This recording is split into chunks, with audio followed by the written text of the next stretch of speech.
ఎఫెసీయులకు రాసిన పత్రిక 6:12 చదువుదాం.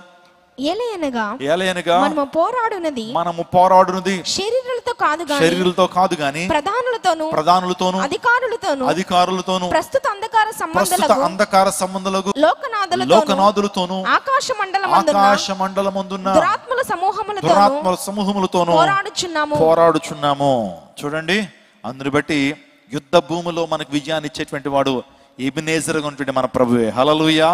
సాతాను మీద విజయాన్ని పొందుకోవాలంటే ఆ సహాయపు రాయికి నీకు సహాయంగా ఉండాలి. ఆ తర్వాత శరీరం, ఆ తర్వాత లోకము, ఈ శత్రువుల మీద విజయం సాధించాలంటే దేవుడే మనకు సహాయాన్ని అనుగ్రహించేటువంటి దేవుడు. యుద్ధంలో ఉన్నావా, నేను నీకు సహాయం చేస్తాను దేవుడు వాగ్దానం చేస్తున్నాడు. యుద్ధ భూమిలో ఉన్నావా, చూడండి ఆడ మోషే నిలబెట్టిన బలిపీఠాన్ని చూడండి. మోషే అక్కడ బలిపీఠాన్ని నిలబెట్టాడు, ఎబెనేజర్ అని పేరు పెట్టాడు. ఆ బలిపీఠానికి, ఆ రాయికి పెట్టిన పేరంటే ఎబెనేజర్. ఎందుకంటే దేవుడు ఫిలిష్తీయుల మీద వారి గొప్ప విజయాన్ని ఇచ్చినప్పుడు ఎబెనేజర్లోనే వారు విజయాన్ని సాధించారు. కాబట్టి ఆ యొక్క ప్రాంతంలో ఆ రాయికి ఎబెనేజర్ అని పేరు పెట్టడం జరిగింది సమూయేలు.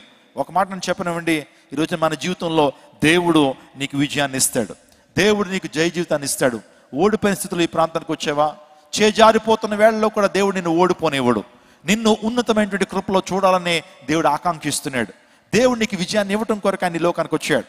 God came to this world to give you victory in every aspect of your life. నీ జీవితంలో ప్రతి అంశంలో కూడా దేవుడు జయాన్ని ఇస్తాడు. శారీరక సమస్యల మీద జయాన్ని ఇస్తాడు.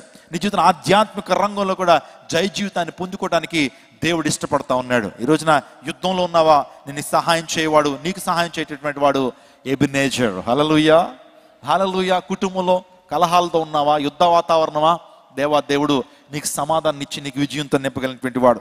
రెండోది, నువ్వు ఒకవేళ కొండ దారిలో ఉంటే, ఒకవేళ నీ జీవితంలో ఒక భయంకరమైనటువంటి పరిస్థితుల్లో, నీ జీవితంలో ఇటువైపు కొండలు అటువైపు కొండలు, ఒక నిర్మానుష్యమైన ప్రాంతంలో ఉన్నావా, ఆ దారిలో దేవాదేవుడు నీకు సహాయం చేయవాడు ఆయనే. 121 కీర్తన 1వ చరణంలో దేవుని లేఖనం చెప్తున్నాయి, కొండల తట్టు నా కన్నులు ఎత్తుచున్నాను, నాకు సహాయం ఎక్కడి నుండి వచ్చును.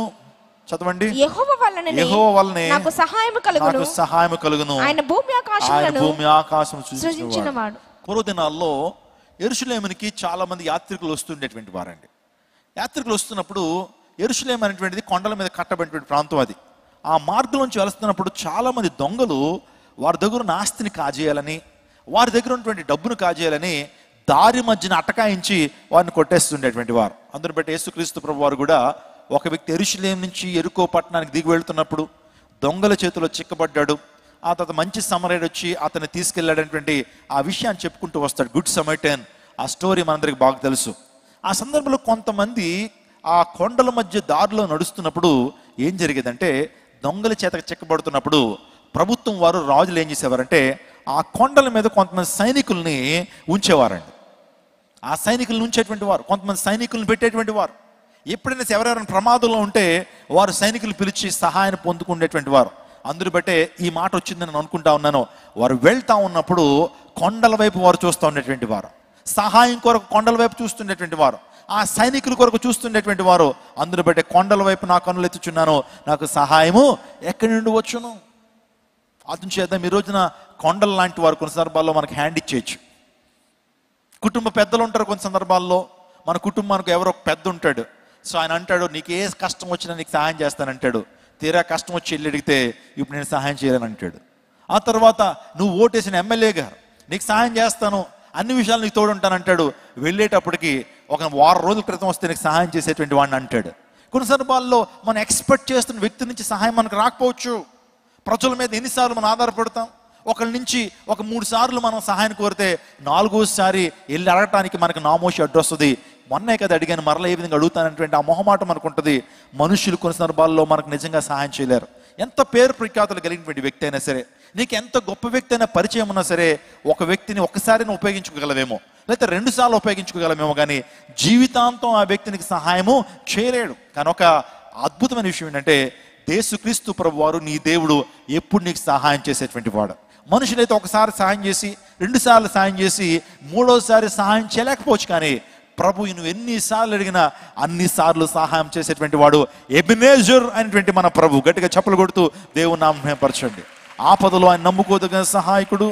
నిజంగా కొండల వైపు నా కన్నులు ఎత్తుచున్నాను, నాకు సహాయము ఎక్కడి నుండి వచ్చును. నీ జీవితంలో ఆ కష్ట సమయంలో, నీ జీవితంలో ఇబ్బంది పరిస్థితుల్లో అనారోగ్యాల్లో ప్రభు నీకు సహాయం చేసేటువంటి వాడు. ఆపద వేళల్లో ఆయన నమ్ముకోదగిన సహాయకుడు. ఒక స్నేహితుని వలె నీకు సహాయం చేసేటువంటి వాడు ఎబెనేజర్ అనేటువంటి మన ప్రభు.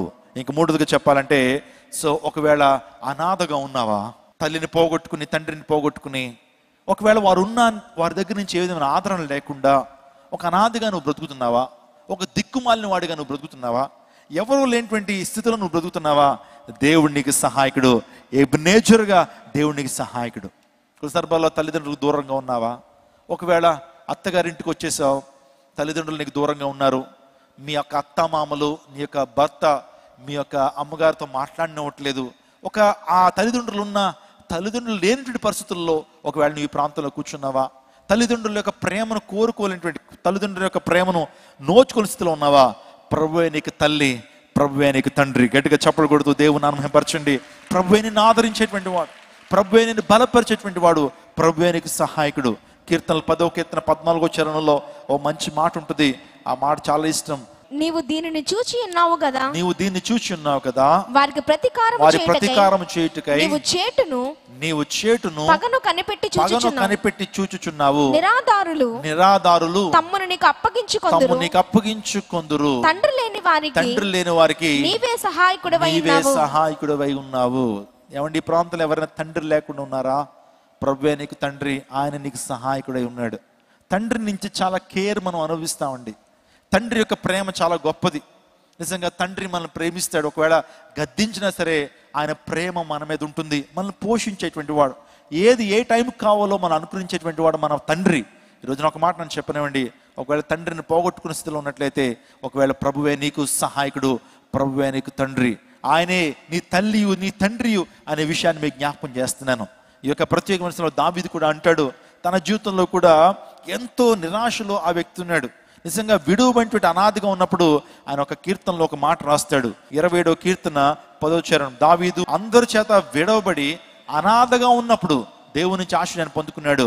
నా తల్లిదండ్రులు నన్ను విడిచినను యెహోవా నన్ను చేరదీను.